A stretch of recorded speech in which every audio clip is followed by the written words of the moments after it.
mấy vậy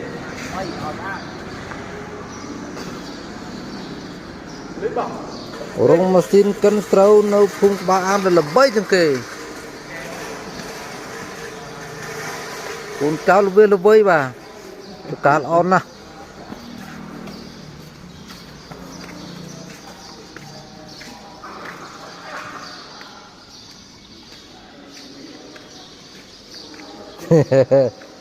ai chứ bố một cân trâu ấy